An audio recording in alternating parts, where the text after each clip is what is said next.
નમસ્કાર મિત્રો, આપ સૌનું સ્વાગત છે શિક્ષણદીપ ચેનલ પર। આજે આપણે ભાષા શિક્ષણમાં વાર્તા પદ્ધતિ વિશે જોઈશું।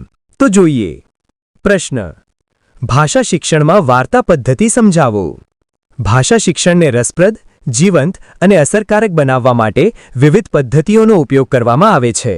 તેમાં વાર્તા પદ્ધતિ ખૂબ જ મહત્વપૂર્ણ અને અસરકારક પદ્ધતિ માનવામાં આવે છે। વિદ્યાર્થીઓને વાર્તાઓ સાંભળવામાં સ્વાભાવિક રસ હોય છે। આ રસનો ઉપયોગ કરીને શિક્ષક ભાષા શિક્ષણ સરળ અને આનંદદાયક બનાવી શકે છે। 1.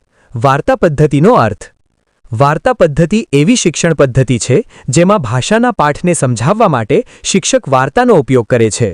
શિક્ષક રસપ્રદ રીતે વાર્તા કહે છે અથવા વાંચે છે અને તેના દ્વારા વિદ્યાર્થીઓને નવા શબ્દો, વાક્યરચના, વિચારો અને નૈતિક મૂલ્યો શીખવે છે।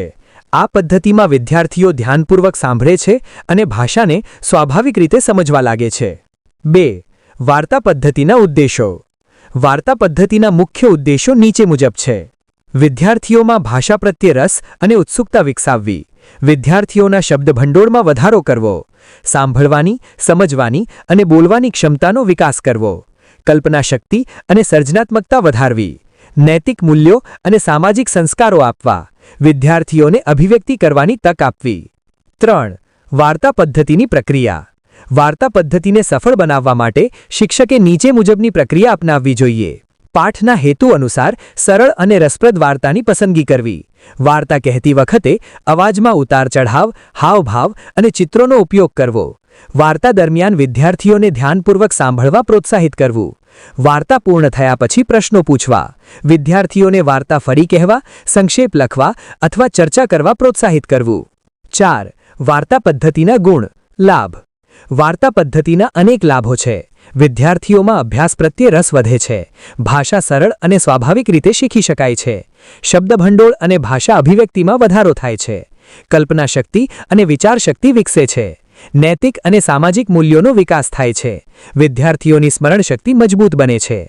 5. વાર્તા પદ્ધતિની મર્યાદાઓ। વાર્તા પદ્ધતિમાં કેટલીક મર્યાદાઓ પણ જોવા મળે છે। દરેક વિષય માટે વાર્તા બનાવવી મુશ્કેલ હોય છે, વધારે સમય લાગી શકે છે, મોટી કક્ષામાં દરેક વિદ્યાર્થીની ભાગીદારી સુનિશ્ચિત કરવી મુશ્કેલ બને છે, જો વાર્તા રસપ્રદ ન હોય તો વિદ્યાર્થીઓનો રસ ઘટી શકે છે। 6. ભાષા શિક્ષણમાં વાર્તા પદ્ધતિનું મહત્વ।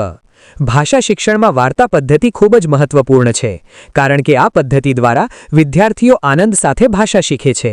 તેઓ નવા શબ્દો, વાક્યરચના અને વિચારશૈલી સરળતાથી ગ્રહણ કરે છે।